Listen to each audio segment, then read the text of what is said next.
Okay, so welcome everyone. My name is Lisa Kelly. I am president of Mental Health Awareness of Michiana. What our mission is to eliminate stigma around mental illness and promote access to care. And we're happy to present this webinar today with the Clubhouse. And the title is The Clubhouse Experience, Accessing Services. And we're so delighted that Mark, Jen, David, and Austin agreed to put a presentation together so that they could talk about their experience and talk about the Clubhouse. So we're delighted that they're here today and that you're here today to hear this presentation.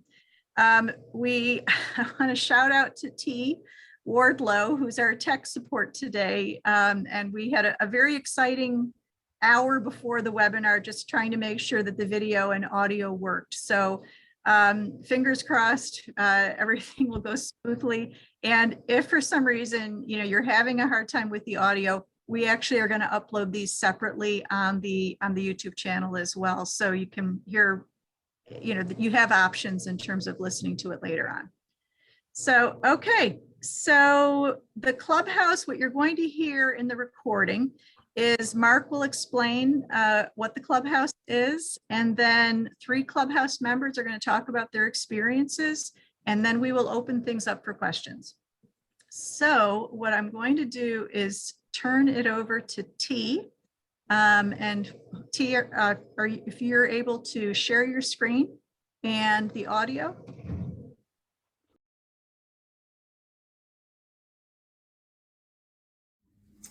Hi, I'm Mark Buchanan from the Clubhouse of St. Joseph County.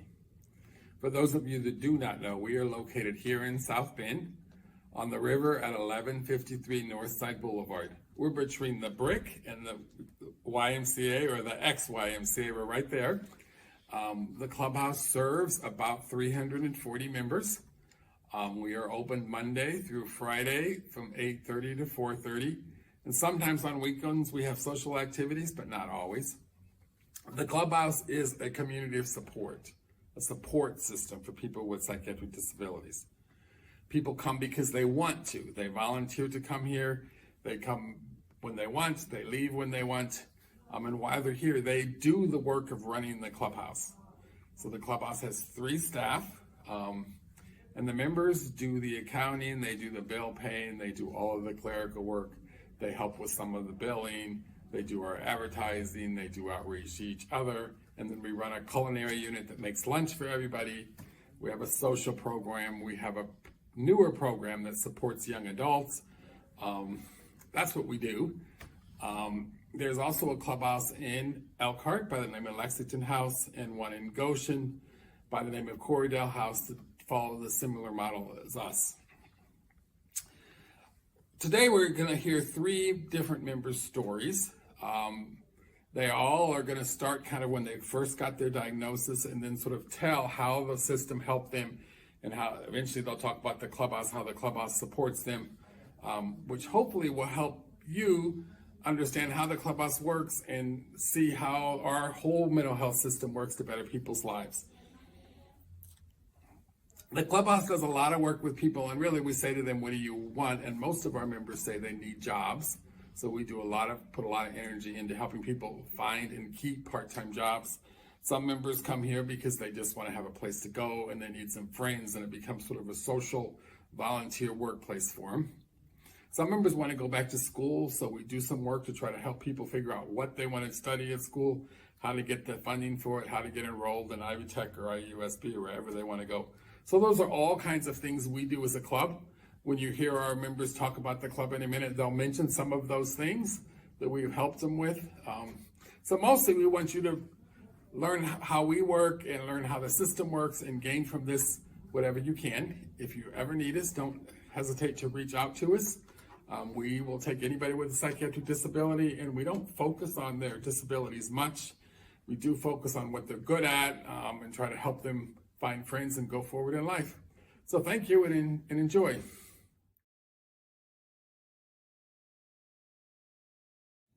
Hello, my name is Dave. I've been a Clubhouse member since early 2018, and I'm here to share my story, my experience, strength, and hope. I started having problems with mental health when I was in middle school, which led me to experiment with alcohol and then marijuana. And around the age of 20, I was prescribed pain medicines, and I really enjoyed the way they made me feel. And that's how I found out I had anxiety. At that time, I was diagnosed with depression, but it was re-diagnosed as bipolar, I think in like 2016 or so. When Oaklawn was still Madison Center, I started seeing doctors there and started getting prescribed medications. And so it's taken quite a while to get the right ones. Being re-diagnosed with bipolar made a big difference because it changed which medicines they gave me. But like in 2007, I tried a substance abuse treatment program through Madison Center. Unfortunately, it didn't. It helped, but I still continued to have problems, and I was using, which made things worse.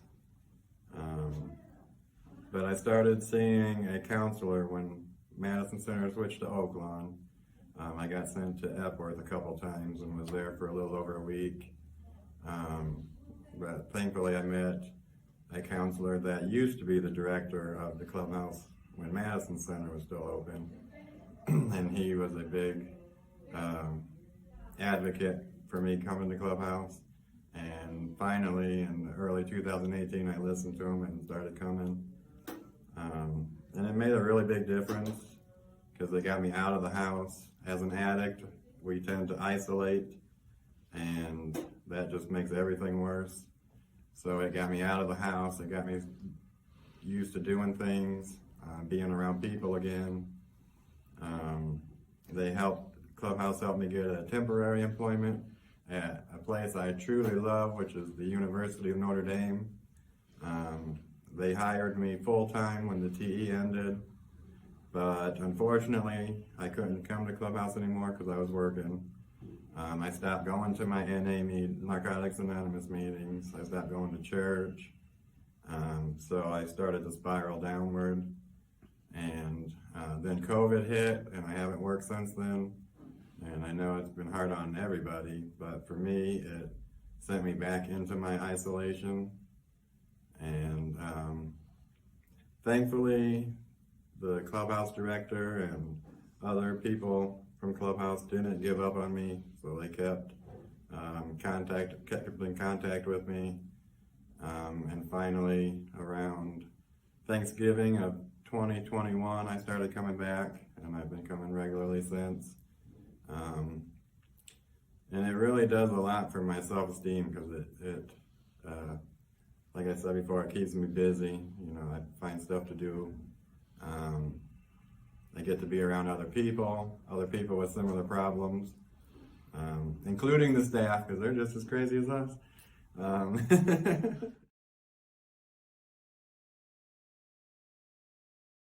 Hi, I'm Jen. I'm a member of the Clubhouse of St. Joe County. I've been coming to the Clubhouse for about 6.5 years. Clubhouse has helped me through heartaches and everything. I was diagnosed in 2020 with a mental illness. My mom died that year, and it really affected me really bad. I was only 27 when she passed away. I was like, you know, what do I do now? So I started going to a therapist and everything, and they put me on medicine. It helped for a while, but the medicine wasn't working right, and so I kind of went off of it. And when it was like, you know, I really didn't have that support like I used to, because when I was younger, I was like, they told me I had a mental illness when I was younger. But because of my mom helping me get through all the heartache, you know, I was used to having her there. And then when she was gone, I didn't have that person that I could go to and talk to. So I tried to go to a therapist and talk to them, but it was just not right. I didn't feel comfortable, talking to him and, opening up to the person.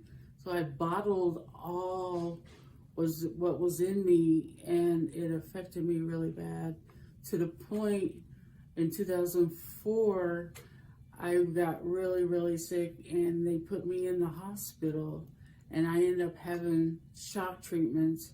Had 7 treatments, and I was away from home. I had nowhere to go. I lost my job because I was sick, and my sister decided to move me here to Indiana. I was originally from Missouri. My sister, I couldn't get along with my sister. She wasn't helping me, so they told me I couldn't live with her. So I went to South Bend, and I lived in a place called West Park. It's kind of like Portage Manor, but just a different person. I was like, I wasn't happy there, but it was a roof over my head, and I didn't know what to do. So, in a town by yourself, no family around, it was really, really hard. But then whenever I was there, a gentleman came up and started telling me about Clubhouse, and it was the Sunshine Clubhouse. And I like, oh, wow, that sounds awesome. So I decided to go to the Clubhouse. I met all kinds of friends. I learned all kinds of new skills. I hadn't worked since 2004. And then in 2006, they offered me a TE job at Barnes and Thornburg. And I was like, wow, I'm actually back in the workforce. So it was really cool, It was just part-time, but, it gave me a reason to get out of bed, And then when I get off work, I come to the Clubhouse, and I end up staying, doing stuff all day long, And I feel like the Clubhouse members and staff are like my family, because, you can talk to your family over the phone, but it's just not the same when you see somebody in person. It's really awesome. But then the Clubhouse closed in 2010 with Madison Center. And so I was home, not doing anything, isolating, getting really depressed, in and out of the hospital.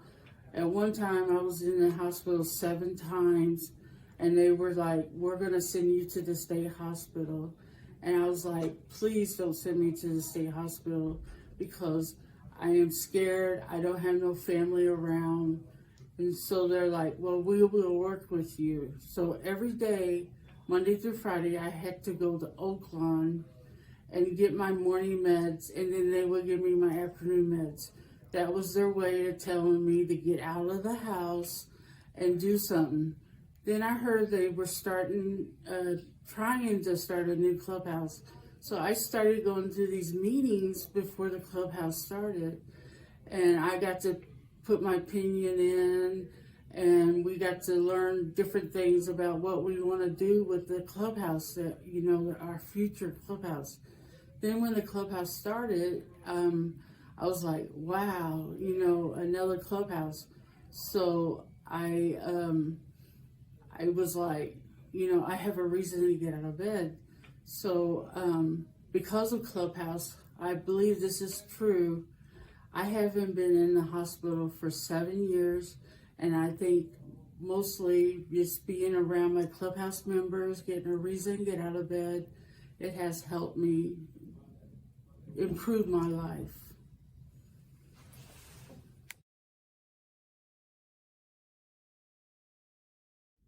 Hello, my name is Austin, and I'm here to tell you my story. I've been a member of the Clubhouse for the last 6 months.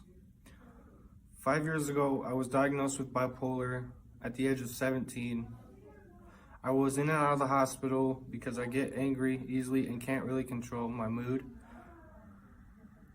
I can't socialize, so the Clubhouse has helped me overcome these issues. Because of the Clubhouse, I can relate to some members who are dealing with the same issues as me. What makes me want to come to the Clubhouse is definitely the people and the fact that there are programs I can get into, like finishing my GED, looking for housing, or getting a job. We have started a young adults program for members that are the same age as me, 18 to 30. We have been meeting twice a month. We are currently working on a project to get more young adults to the Clubhouse.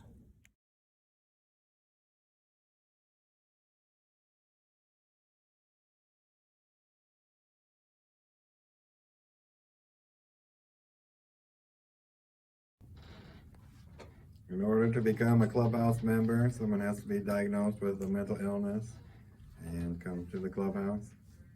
So I think it's really important that they come. I think a lot of people come and get a tour and then they don't come back. It's hard for people to get in the front door, I think. Yeah, you have to be 18 years or older. Once a member, always a member. We support the community with mental illness because mental illness people with mental illness don't really have a lot of the support they need. Mm-hmm. And we try to support the Clubhouse, and doctors refer us to the Clubhouse and everything. So it's like, with that referral, sometimes it changes people's lives because they have a reason to go somewhere and not be home and depressed. So we try to make it as easy as possible for someone to become a member. A lot of people call and we say, come by for a tour, and then they get a tour and then they see whether or not this will work for me or not.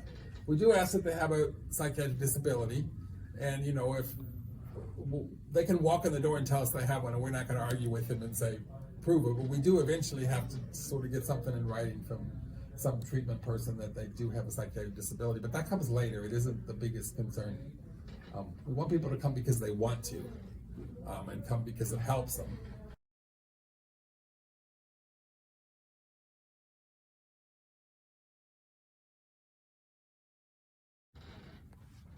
In order to become a Clubhouse member, someone has to be diagnosed with a mental illness and come to the Clubhouse. So I think it's really important that they come. I think a lot of people come and get a tour and then they don't come back. It's hard for people to get in the front door, I think. Yeah, you have to be 18 years or older. Once a member, always a member. We support the community with mental illness because mental illness people with mental illness don't really have a lot of the support they need. Mm-hmm. And we try to support the Clubhouse, and doctors refer us to the Clubhouse and everything.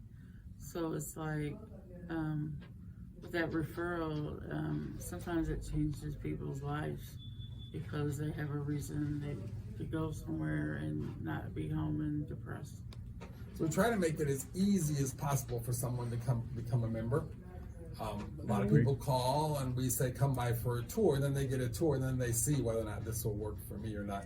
We do ask that they have a psychiatric disability, and if they can walk in the door and tell us they have one, and we're not going to argue with them and say, prove it, but we do eventually have to sort of get something in writing from some treatment person that they do have a psychiatric disability, but that comes later. It isn't the biggest concern. We want people to come because they want to, and come because it helps them.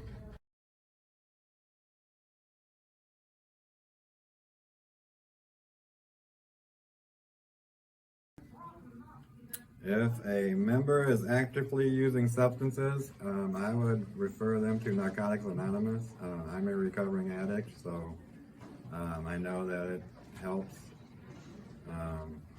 So a lot of members, not a lot, some of the members of the club have tried to deal with their psychiatric issues by doing drugs or Very common. smoking marijuana or something like that. Drinking. And the club's, committed to its members for life. So if someone comes in and they smell like alcohol or they act high, we just say, honey, you need to go home and, get sobered up, and you can come back when you're sober, which kind of works. They usually kind of know they're having some struggles. Well, we don't want an environment where members can't talk about it. We want members to be able to come in and say, no, I really messed up 2 days ago. I did such and such, because to lie or to cover it up doesn't really help them sort of deal with it. No, it doesn't. Well, the clubhouse, we keep it safe. There's nobody here who's actively using. There's some members who we know are struggling, who we try to encourage. But we don't, we have, like David said to people, you've got to go into, you're having too many struggles, you need to go into long-term or short-term drug treatment. But it isn't that common. Most members, members who struggle with alcohol, but they don't come in when they're drunk, because they'll say, I couldn't come in yesterday because I'd been drinking, which we try to be positive. So I don't know if that answered the question directly, but that's what happens. You can't use substances here, because there's a lot of members who have worked really hard on staying sober, and we don't want to mess them up. Did I miss anything? Relapse is very common with recovery. Yes. So I you know have a to lot of keep- people that had substance abuse, but I try to support them as much as I can. I ask them, what can we do to, besides using that drug? If come to the clubhouse, and maybe we can support you.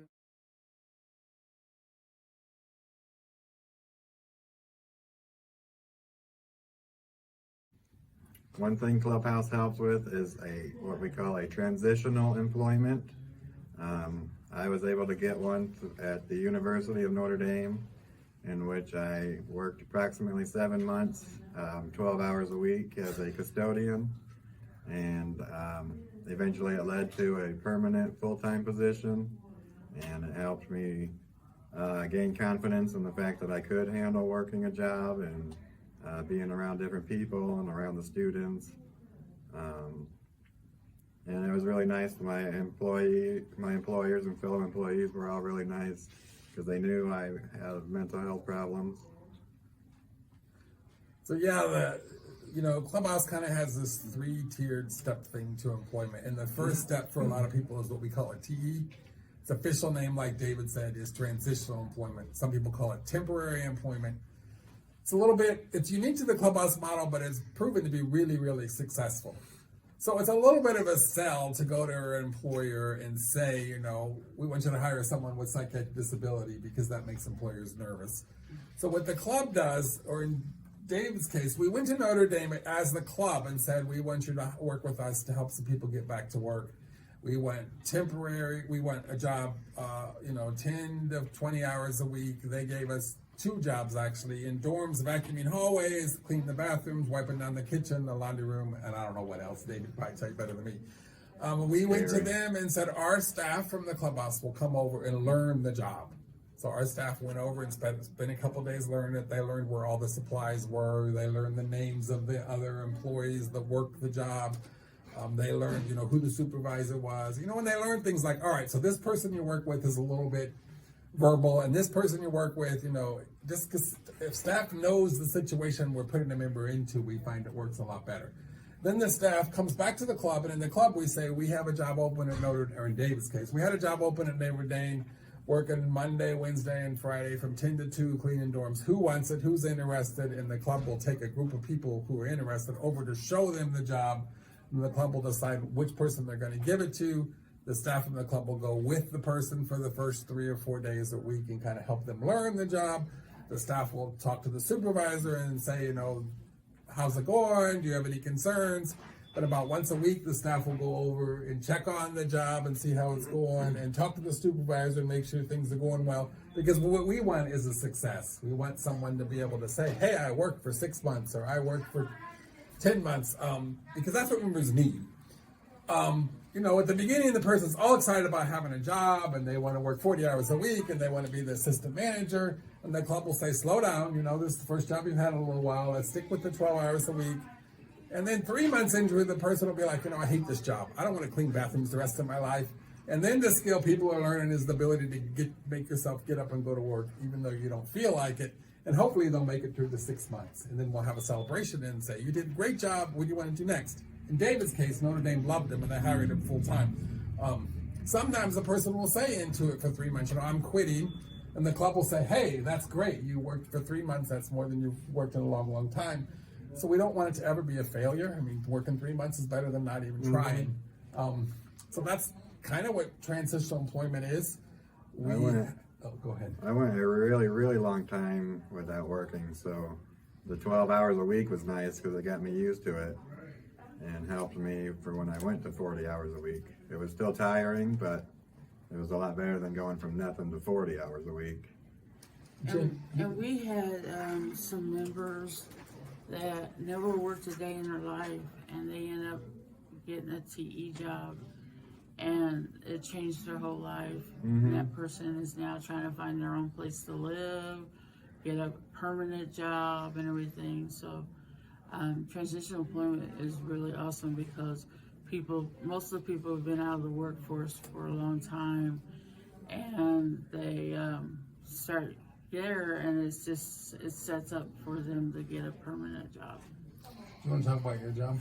I was at a previous clubhouse, and I had a transitional employment job. I ended up working 9 months.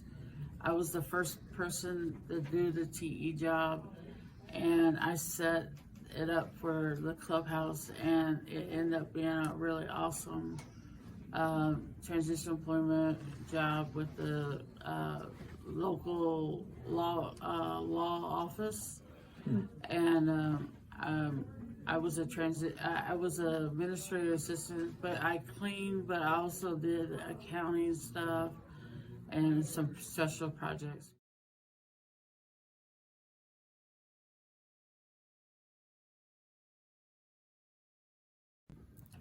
So the question is, Dave and Jen, how has the club support you? Kind of a more of a personal story of how did the club work for you? Well, I have not worked since the COVID shutdown, and my disease of addiction and my other mental health problems came back really bad, and a former staff member who's no longer with us was calling me pretty much every week and talking, and Clubhouse director took me to Wrigley Field and left me there. And just the outreach, I think, helped know that I was still a part of something, and made it easier for me when I did finally decide to start coming back, because that's a big thing, is the social anxiety coming to a new place like this, and so many different personalities, but when you know some of them, it does make it easier to get back to it. What about you, Jen? How do you think the club? Well, there was a clubhouse here previously, and they had to shut down in 2010. And so I didn't really have any support from 2010 until this clubhouse opened up in 2015. And I think the clubhouse has helped me so much that since I've been coming here and I had a reason to get out of bed, that I've been out of the hospital for 7 years, and I was in and out of the hospitals between the time the clubhouses were shut down, and I was in and out of the hospital and was getting ready to go to the state hospital, but I did whatever I had to do to stay out of there. And I think once the clubhouse started up and I started coming and I had a reason to get out of bed, that it was really a great thing. So in thinking about it, the clubhouse, people say to me, oh, is the clubhouse a social club? It does have a very strong social component, but it also has a work component. The clubhouse only has, right now it has 3 staff, and it has a whole bunch of members. But the members really run it, and I think having something valuable to do, whether that's, making lunch or setting the table or doing the accounting, Jim does a lot of the accounting, or, typing a letter or putting together a flyer for the public or anything, all of that work helps people have something worthwhile to do. The routine helps. And having the routine, I got to be there at a certain time, and sort of helping people develop a routine that's similar to a work order day. So we have something we call the work order day, where members work in the unit And the work is important to them because it gives them something to do. And a lot of people sort of have social anxiety, and having something to focus on besides just talking all day helps people sort of build some structure or find some self-worth. So that's what I would say. I think it is social, but it's also that there's something real, a real task to do that has to be done. Because any job is kind of social. I mean, Right. your coworkers and stuff. And Yeah. once you get used to being around them. Yeah.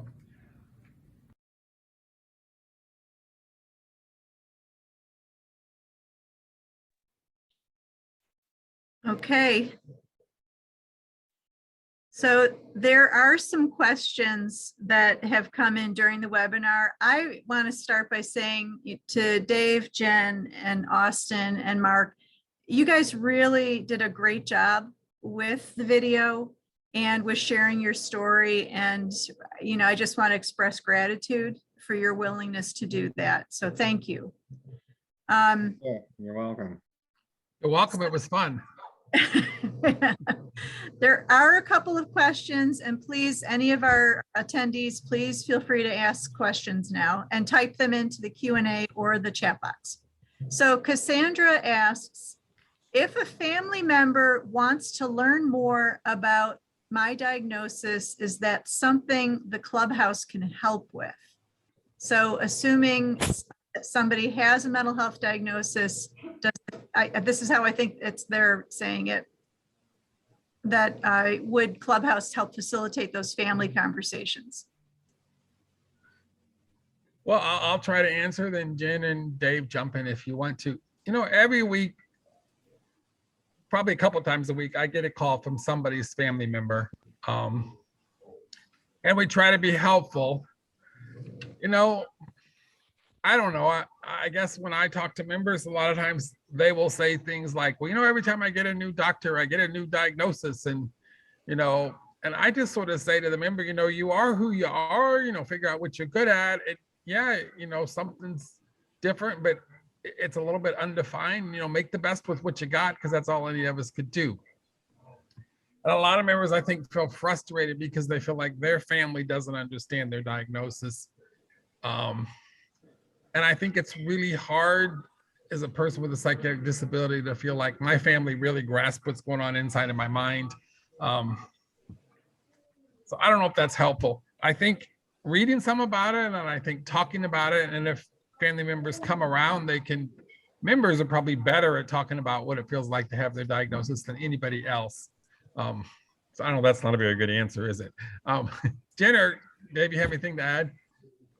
Yeah, Mark. I think that when people come to the Clubhouse, everybody has a mental illness. So you get to hear what the other members about their family life and everything. And you're saying a member might support another member more than a staff, because that member is actually going through almost the exact same thing that member is asking questions about. I mean, we support each other. We do stuff on the side with the members. Members get together and go out just have coffee or something like that, because the family, being a family member, they're just thinking of, oh, are they taking their meds? What diagnosis they having at? But actually being with a member that has a mental illness or something close to what they have, it helps let them understand their mental illness, and maybe that can support them into telling their family more. That's great. Dave, were you going to say something? Yeah. In Narcotics Anonymous, we discussed the therapeutic value of one addict helping another. And I think that holds true in the Clubhouse too, because even though I don't know most anybody's diagnoses, just knowing that we all share similar struggles and we're all looking to get better. So helping one another when we are having our difficulties is very, very important. The next question is from Nellie. Is there a state, national, or international organization that oversees or provides assistance and advice to a clubhouse? I typed in Clubhouse International, but Mark can probably answer better. Let Jen answer first, and then I'll jump in with whatever. Okay, since I've been at the clubhouse for a long time, I had the opportunities to meet other clubhouses. We have, I think, it's 11 clubhouses in Indiana. And we have what they call Indiana Clubhouse Coalition. And we work together to support each clubhouses in Indiana. And we're trying to get more clubhouses open. But there's clubhouses all over the world. I mean, Norway, all over. And there's over 300 clubhouses in the state of, in the United States. And matter of fact, Michigan has quite a few clubhouses. And I've got to go to conferences. I went to Detroit in 2017, and I got to meet people from all over the world, like China, Australia, and everything. And we learned stuff from them. And the clubhouses through Clubhouse International has supported the clubhouses. They're the national, but the local clubhouses and everything help support each other. There is 2 clubhouses in Elkhart County. There's one in Elkhart and one in Goshen, just locally. So, and then our clubhouse here in St. Joe. But I think with having clubhouses all over the world, and they're growing every day. So I really think Clubhouse is a positive thing for people with mental illness. So like Jen mentioned, there is a Clubhouse Indiana group of clubhouses. There's also Clubhouse International. The Clubhouse model is over 60 years old, and it has not changed terribly much, because the idea that people with psychiatric disabilities are going to support each other and help each other understand their illness and have a better life and give people a social outlet and help people get jobs and go back to school and go forward and learn to live with a really difficult illness is really the basic of the Clubhouse model. Clubhouse model started in like the 1950s, in the early 60s in New York City, with the invention of Thorazine and Haldol, which now we say aren't very good medicines, but at that time they were. The US federal government decided they were going to deinstitutionalize and take everybody out of the hospital, and a group by the name that called themselves WANA, We Are Not Alone, which was a support group for people, got a building with a fountain in the backyard, and they started meeting there, and they grew it out of it, grew the Clubhouse model. And that went on pretty much all by itself or independently till the 70s. And in the 70s, psychiatrists decided to make a name for himself and wrote an article about it, and it got publicized in the New England Journal of Medicine. And some people from Sweden saw it and read it and were in New York City on vacation and said, let's go check out this place. They saw Fountain House in New York City, decided to go back to Sweden and start clubhouses in a clubhouse in Stockholm. And the model kind of took off after that article about it.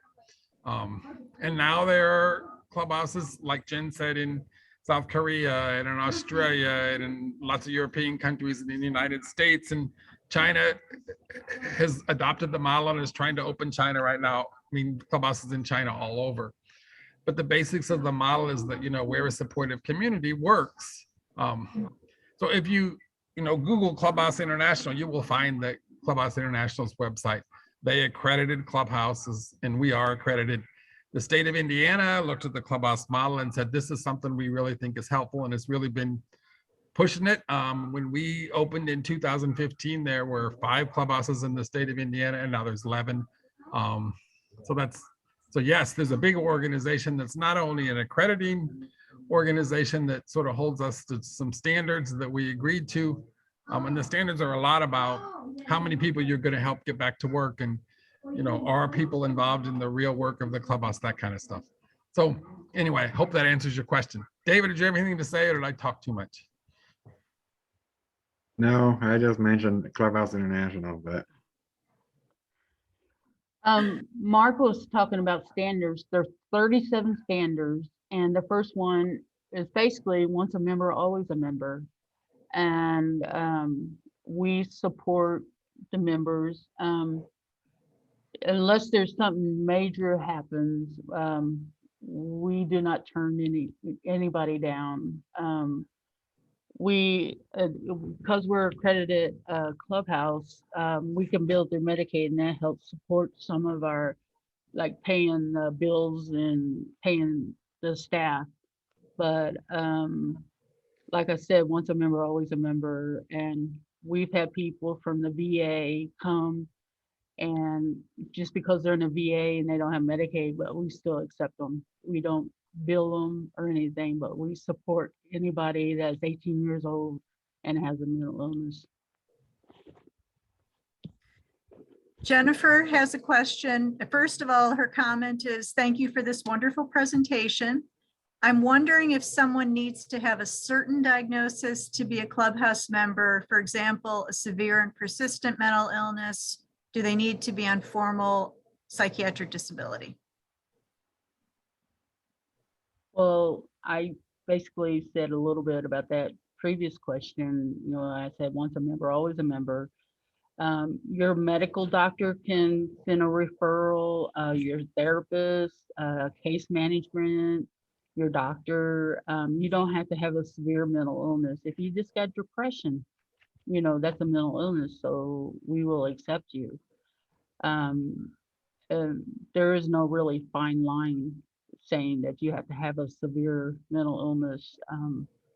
Like I said, just 18 years and have a mental illness, we will welcome you into the Clubhouse.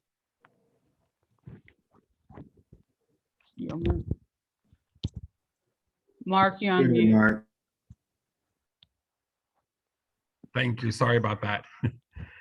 We will welcome anybody. We say, come by and get a tour and see what you think. And we have not a lot, but every now and then somebody call with autism, or a family member will call for someone with autism, and they'll come get a tour and they'll say, this place is too busy and too chaotic. It won't work for me. So really anybody that has a mental illness, and the term mental illness is a little broad, but if they can fit into the milieu and sort of fit in well into what's the structure that we have, we're very welcoming to them. There are people that say, you know, this place causes me too much anxiety, or it's too busy, or, you know, I want more activity, or I, you know, want a place that's just going to get me a job and not anything else. But we'll try to help them fit in, is probably the best answer. And we have members with, you know, they all have a psychiatric disability, but some of them have had substance abuse issues, some have autism, some have some other things too. We also have a standard that says if the Clubhouse model is open to anybody, unless they pose a significant threat to the safety of the Clubhouse. So if somebody, you know, I don't know, has a hard time monitoring their moods and throws things or something, we would probably let them come till that happened once. And then if that happens, we probably would not let them come back right away, because we got to keep the place safe. Hope that helps. And Catherine had a question. First of all, she wanted to acknowledge that it says she's seconding my comment about being grateful to all of you for sharing your personal experiences. You have achieved so much. So she wants to acknowledge everything that all of you have been able to achieve. And then she asks a question, what kind of background and training does a person have to open a new Clubhouse? I wish we had some board members here who did that, because they might be able to answer that better than me. You know, I think in our case, we were really lucky. We had some board members that were really passionate about that this is needed. You know, they were very well connected to the community, and most of them had lived most of their life here and had friends and connections here. So I think that helped them. As far as education, I don't know if that matters as much as kind of passion and the desire to, we're going to hang in there until this happens, and we're going to talk about it everywhere we can until it happens, and we're going to sort of keep pushing until it happens. So I think probably more determination and grit, or whatever the word is, to just stay with the project through all of its good and bad parts until it gets done. I don't know, Jen, you were involved a little bit before we opened. What do you think? Well, yeah, like I said, our founder at this clubhouse, she had a son with a mental illness and she just knew about the clubhouse and she thought, hey, this will be a good thing for my son. So she started going to like the conferences and asking other clubhouses and doing research. So then we started meeting. So there was probably, I think, a good 20 of the previous members from the other clubhouse, Sunshine Clubhouse, that closed down. And we would meet once a month and we would meet at the Chocolate Cafe in the meeting room. And our founder works at Notre Dame, so she was helping having students like architects saying, well, if we build our own building, um, what do you like to have in the architect, the layout and everything. And then we would have different things and we would have other clubhouses that are already established in Indiana. They would come to our meetings and support us and everything. So I think if you just have the passion and the go for, you can accomplish anything. So I'm thinking too, we should probably say that Clubhouse International, if you go to their website, they have a training for people that want to start a clubhouse. And a group from here in South Bend went to that training. They had started pushing for a new clubhouse, but they went to that training. And I think they would say that training really helped them sort of get focused and organized. So if you look at Clubhouse International, you can see where there's a new, I think they call them new clubhouse startup trainings or something like that on their website. Okay, does anybody have any other questions? Let's see, I think there might be a new one here. Nope. Here we go. I can see, this is from somebody who is remaining anonymous. I can see how being involved with the community at Clubhouse can help, especially in times of stress. Those are the times I have the hardest time reaching out. I worry about getting overwhelmed in a public place and I just stay in so I don't stress other people or be vulnerable in public. Does the clubhouse have a process or a plan for if a member is having a hard time coping with sensory issues or emotional issues while they are there? It's a great question. I have a lot of similar problems, isolating when things get bad. And I'm learning that exposure therapy is the best way to treat stuff like that. So like for me, social anxiety. So being around people helps me overcome that, because retreating into the isolation always seems to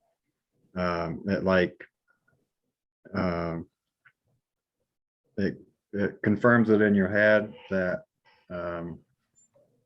that you can't do it. I think, I don't know if I'm explaining it well, but